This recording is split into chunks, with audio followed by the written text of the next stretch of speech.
ಕರ್ನಾಟಕದಲ್ಲಿ ಯಕ್ಷಗಾನ ಅಂತ ಅಂದ್ರೆ ತುಂಬಾನೇ ಫೇಮಸ್. ಈ ಕಡೆ ಜನಪದ ನೃತ್ಯಗಳ ಹಾಗೆ ಭಜನೆಗಳ ಹಾಗೆ ಆ ಕಡೆ ಯಕ್ಷಗಾನ ಅನ್ನೋದು ತುಂಬಾನೇ ಕಾಮನ್. ಜಾತ್ರಾ ಮಹೋತ್ಸವಗಳಲ್ಲಿ ಅಥವಾ ಆಗಾಗ ಅಲ್ಲಿ ಯಕ್ಷಗಾನಗಳು ನಡೀತಾ ಇರುತ್ತೆ. ಆ ಮೂಲಕ ಒಂದು ಕಥೆಯನ್ನ ಹೇಳ್ತಾ ಇರ್ತಾರೆ, ಜನರ ಮುಂದೆ ಒಂದು ಕಥೆಯನ್ನ ಪ್ರಸ್ತುತಪಡಿಸ್ತಾರೆ ಒಂದು ನಾಟಕದ ರೀತಿಯಲ್ಲಿ. ಹೀಗೆ ಇದೀಗ ಕರಾವಳಿಯ ಭಾಗದಲ್ಲಿ ಶ್ರೀ ದೇವಿ ಮಹಾತ್ಮೆ ಕಥಾವನ್ನ ಯಕ್ಷಗಾನದ ಮೂಲಕ ಜನರ ಮುಂದೆ ಇಟ್ಟಿದ್ರು. ಇನ್ನು ಈ ಒಂದು ಯಕ್ಷಗಾನವನ್ನ ನೋಡ್ತಾ ಇದ್ದ ಜನ ಸಾಕಷ್ಟು ಕುತೂಹಲದಿಂದ ಕಣ್ಣನ್ನ ಮಿಟುಕಿಸದೆ ನೋಡ್ತಾ ಇದ್ರು.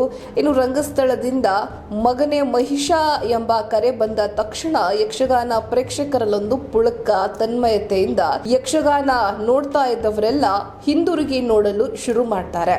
ಅಷ್ಟರಲ್ಲಾಗ್ಲೇ ಚಂಡಿಯ ನಿನಾದ ಕೇಳುತ್ತೆ, ದೂರದಿಂದ ಬೆಂಕಿಯ ಉಂಡೆಗಳು ಕಾಣಿಸ್ಕೊಳ್ಳುತ್ತವೆ. ಇದನ್ನ ನೋಡ್ತಾ ಇದ್ದ ಹಾಗೆ ಕೋಣನಂತಿರುವ ಅಬ್ಬರದ ವೇಷವೊಂದು ರಂಗಸ್ಥಳದತ್ತ ದಾಪುಗಾಲು ಇಡ್ತಾ ಬರುತ್ತೆ. ಕರಾವಳಿಯ ಮಂದಿಗೆ ಇಷ್ಟು ಹೇಳ್ದಾಗ್ಲೇ ಇದು ಯಾವ ವೇಷ ಎಂದು ತಿಳಿಯುತ್ತೆ.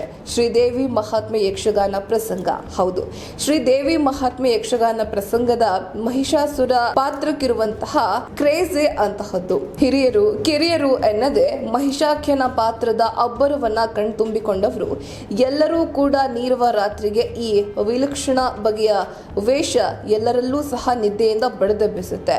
ಇನ್ನು ನಿದ್ದೆಗೆಟ್ಟು ಯಕ್ಷಗಾನ ನೋಡ್ತಾ ತೂಕಡಿಸ್ತಾ ಇರುವವರನ್ನು ಸಹ ಮಹಿಷಾಸುರನ ಪಾತ್ರ ರಂಗಸ್ಥಳಕ್ಕೆ ಬರ್ತಾ ಇದ್ದ ಹಾಗೆ ಒಮ್ಮೆ ಬಡಿದಬ್ಬಿಸೋ ರೀತಿಯಲ್ಲಿ ಒಂದು ರೀತಿ ಸೆಟೆದು ಕೂರೋ ರೀತಿಯಲ್ಲಿ ಮಾಡುತ್ತೆ.